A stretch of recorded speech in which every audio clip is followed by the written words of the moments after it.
You think you need motivation to act, and that belief quietly shapes your behavior long before you notice it. You wait for the right mood, the right hour, the right state of mind where everything feels aligned and easy. You tell yourself that when you finally feel ready, you will begin. But if you watch your behavior honestly, something becomes obvious. That moment almost never arrives. You wait, you plan, you imagine yourself starting, but you stay where you are. And when you do not act, you explain it in the same way each time. You say you are not motivated enough. That explanation sounds harmless, but it does something important. It shifts your attention away from the situation and turns the problem into a flaw inside you.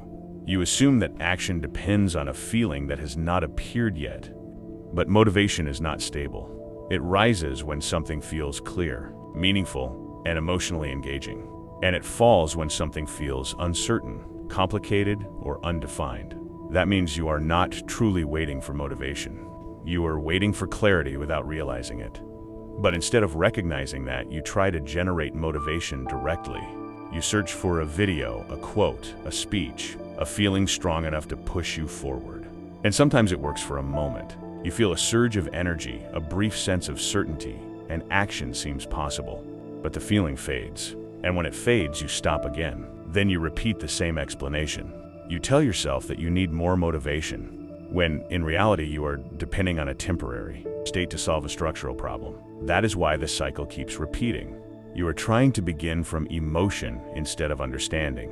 And as long as you believe that action starts with motivation, you will remain dependent on something unstable, something that appears and disappears without warning, while the real source of hesitation stays exactly where it was. The problem is not that you are empty and need to be filled with energy. The problem is that you are treating confusion like a lack of passion. You think you need more fire when what you actually need is more definition. You think the solution is intensity when the real solution is seeing the path clearly enough that movement no longer depends on excitement. Motivation feels powerful because it is emotional, visible, and immediate. Clarity feels quieter, so people ignore it.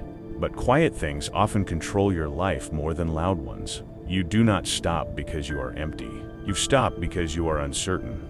And uncertainty is harder to name than low motivation. You keep calling that waiting preparation, but most of the time it is only distance. It feels productive because it is active in your mind, yet nothing in reality moves. And the longer you stay in that state, the more natural it begins to feel, until hesitation starts to look reasonable and delay starts to look intelligent. That is how waiting becomes a habit disguised as strategy. The real problem is not that you lack motivation, but that you misunderstand what creates it. Every time you face something that matters, your mind evaluates it before you act.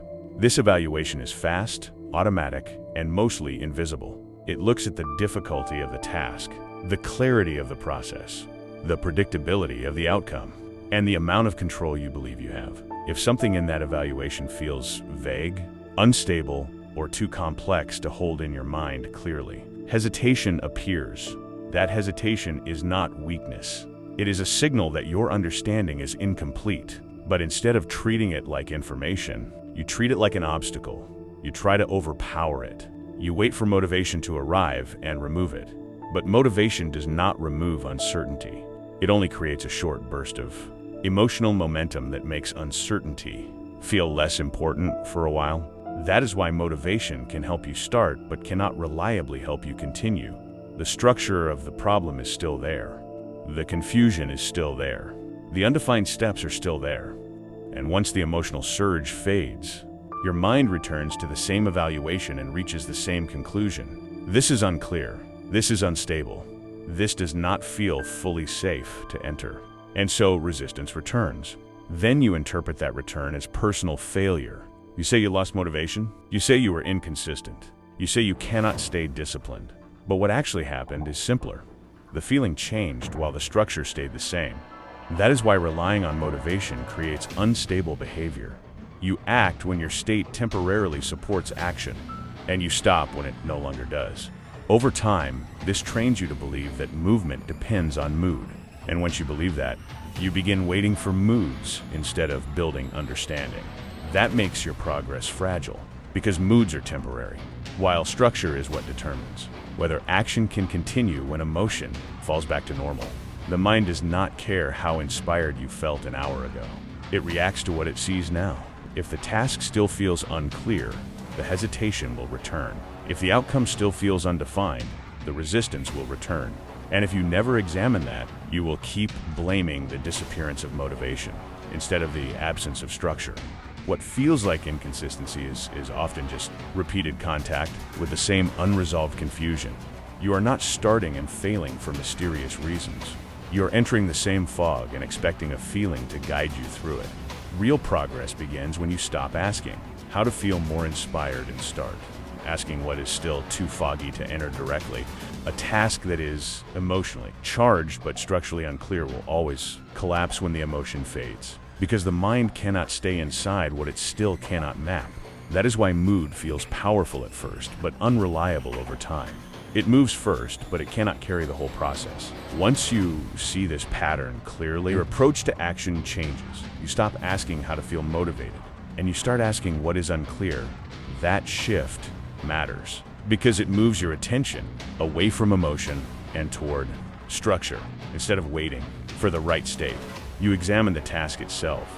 You break it down, you look at the process, the next step, the expected result, and the point where hesitation appears. You ask what exactly feels undefined. What part feels too large? What part feels uncertain? What part creates friction? And as you do that, something changes. The resistance begins to lose its force, not because you pushed harder, but because you removed the confusion that was feeding it. When something becomes clear, action no longer needs to be pulled out of you by emotion. It begins to follow naturally from understanding. That is the difference between unstable effort and consistent movement. Unstable effort depends on temporary internal states. Consistent movement depends on clarity. When your intention and your understanding match, action becomes simpler.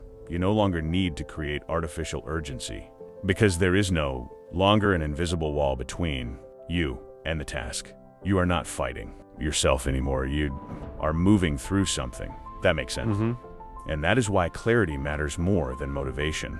Motivation may start action, but clarity sustains it. Motivation may create a push, but clarity removes the need for pushing in the first place. And maybe that is the truth you were avoiding. You do not need to become a more motivated person. You need to understand what you're doing well enough that action stops depending on how inspired you feel in the moment. Because once the structure is clear, consistency is no longer a mystery. It becomes the natural result of seeing the path in front of you without confusion. And when confusion returns, the solution is not to wait for another emotional surge. The solution is to look again, define again, and reduce uncertainty until movement becomes possible. That is a quieter process, but it is far more reliable. It does not make you feel powerful for a moment. It makes you effective over time. Clarity does not make everything pleasant, but it makes movement possible. It gives shape to what felt abstract. It turns pressure into sequence. It reduces the need for emotional buildup because you no longer stand in front of a blurred object that feels larger than it is. You see where to begin, what to do next, and what each step is connected to. That is why understanding creates steadiness. It does not depend on excitement. It depends on orientation, and orientation is what most people are missing when they say they are. Unmotivated. Once you can see the structure, action becomes less dramatic. It stops being a battle with yourself and becomes a response to something you can finally read clearly. That is why clear people often look disciplined from the outside, when in reality they are simply less confused.